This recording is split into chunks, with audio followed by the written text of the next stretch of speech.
Today I'm experiencing problems turning on my car, and I decided to remove the radio receiver, and as you can see it's all full of dust and sand, but we can also see that this receiver is really well sealed, and the manufacturer claimed the car was waterproof, and we can see that it was true. All schemes are sealed with kind of a silicone. My receiver now is not turning on. Passes some electricity to lights, but it doesn't turn on after that. So I'm gonna check if washing this will help to fix this problem. This receiver was sitting here. It was really easy to remove. A few screws and then unscrew this plastic part here and just lift it a little bit to slide out the receiver. And there was a cover which just also can be easily removed. Now the receiver is clean, and in the past I noticed that this switch, this button turns on the car, would experience problems once it gets into water. And I see that the seal is very thin in this place, and I think the water is getting into the switch. And then when I was trying now to wash it, part of the seal just was easily removed, and I think it's water. I think the water is getting into the contacts of the switch.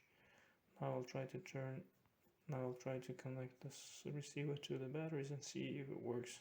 You can actually replace this receiver with another one, and I don't think it's a big deal if this part of the car does not function anymore. And if you are interested to see what's inside of this car, how mechanism works, it's a very simple one actually. It's really easy to remove. A few screws from here and there, removing a screw from here to detach the cap with the motor, and then here it comes the motor. Look at this. For such a long time I've been using this, and it's been working fine with so much rust on it. I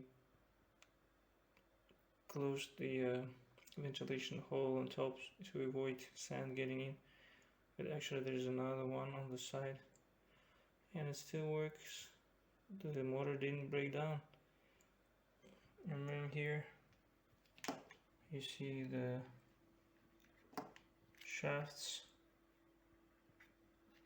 They're plastic actually, and they still survive. And then there's this gear that provides movement to the shafts. The connections are plastic, and this thing is also plastic, but it's good plastic. It has been surviving for such a long time.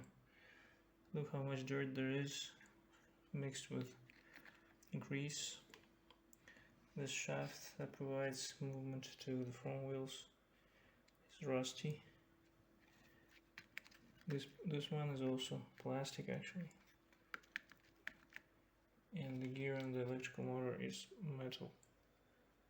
It's interesting that those parts survive my tests because these are plastic, and you can see there's a wear out a little bit. The connection with the shafts is plastic and it's been wearing out obviously, but overall it's a very simple and efficient construction, I should say.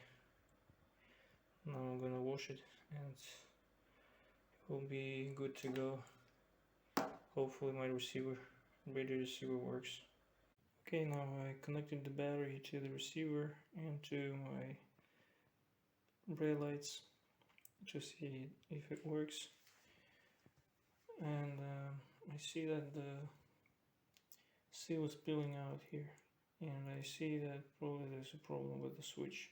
I don't like where the switch is located. It's very close to the bottom of the car, and I think I should bring it up and let's see if it works. Push the button and you see the light's working.